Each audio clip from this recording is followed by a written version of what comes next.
All right. Well, in the interest of science, I think we have settled finally one of the great debates, and this is about bear guns. You know, one of the hottest trends in recent years has been for people to talk about using 10 millimeter semi-autos for bear defense versus what was really the old standby. This is a Smith & Wesson 329 PD scandium frame, very lightweight revolver. This thing is just over 23 ounces empty, and this is my personal kind of backcountry bear gun for many years. But when running this thing with full house loads, it is just a horrible, awful ride. It is just no fun. But so what we did here is we created a drill. It's a series of 5 targets where we shoot them far to near to kind of simulate that idea of a charging bear, you know, alternating from side to side. So you've got target transitions. You got to focus on your targets. It's a challenging drill. And so what we did is we ran all of the guns here. So we've got my one wheel gun here in 44, and then we've got 3 semi-auto 10 mils. And so we all ran that drill from a low ready position, and and recorded the results. And we started off with this thing, and it was pretty horrible. I mean, the initial times weren't terrible. You know, we were shooting in the 5, 6, 7 second range with this, but But usually missing multiple targets.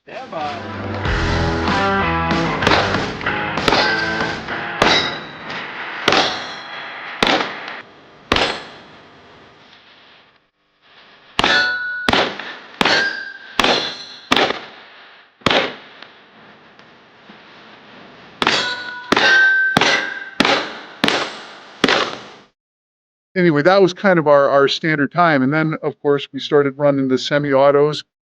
Totally different picture, right? I mean, so what was your experience with them? So we had the Smith & Wesson 10 millimeter, the Glock 20, kind of the gold standard from a semi-auto, and then the Springfield 10 millimeter as well. Uh, for me, the Glock was the best. I mean, it's got the big slide. I grew up shooting Glock, so for me, it was easy to manage. It wasn't hurting my hand either, so it was easy. I had my best runs on that, and followed by the Springfield. So both kind of a little bit heavier slides, and for me, easy to kind of follow up. No, I could actually see my hits on target. Like the 44, I mean, cannon's gone. Right. But like with the Glock and the Springfield, no problem staying through. Still faster with the 10 mil with the MFP versus a revolver, but a little bit lighter gun than the other two as well, I believe. So Exactly, much faster. And just a note on the ammo. So we're running the 240 grain jacketed hollow points here, very typical, classic kind of 44 mag hunting round. And out of these, we were shooting 180 grain, kind of defensive loads as well. So none of these were sort of downloaded. We ran this thing with the full house stuff, and the time differences were incredible. I mean, we were getting some, Sean and Tyler were shooting these downs in the 2s and 3s in terms of running, clean runs with the 10. I mean, more than twice as fast.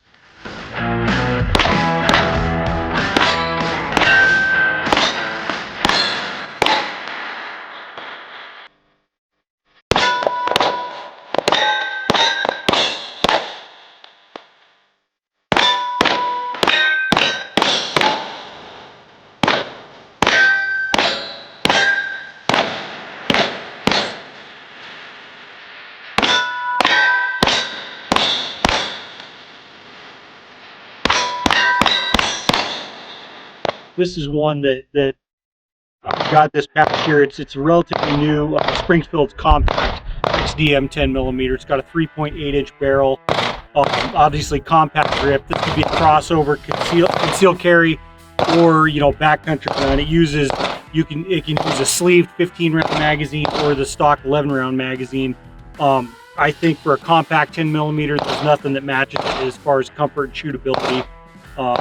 I added a Go Gun gas pedal, which really helps me with control and keeping that flat and repeatable. Makes a huge difference in the shootability. Well, explain what the gas pedal does for people who might not know. Well, the gas pedal is basically it's a thumb rest for your support hand thumb, and it allows you to use more strength in your support hand to drive pressure along the bore axis and counteract the recoil. You still get recoil, but it doesn't bring you up off target nearly as much. So what I'd call it makes it flatter shooting, where you're not getting the muzzle flip and it allows your support hand to provide a lot more traction. You can use larger your larger muscles in your hand to get input onto the gun, and it makes a really big difference especially for this compact gun. Yeah, it's a nice little add-on. And likewise, this is my customized pistol specifically for backcountry use. I've got the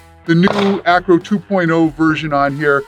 Really nice enclosed emitter, so that when you're hunting in the snow, the mud, whatever, you drop this or it gets wet, it's not going to be as prone to having an issue as something where you can get debris caught where the and that's a common thing to get in my other sites, some other G20 these open emitter sites, you will end up getting dirt and stuff in there, so it's something to consider. Yeah, so there's an advantage here. And then I had I have a replacement barrel, KKM barrel. This was from ATEI, did this work for me. Really nice stipple job on here. And of course, this Surefire X400 light laser combo. Bad things happen, tend to happen in the dark. And, so having this to have both the laser and the light, in case of encountering a bear or whatever. So I think, all of us were kind of leaning toward the 10 already, but after doing this head-to-head drill, I mean, it really just kind of solidified it in my mind.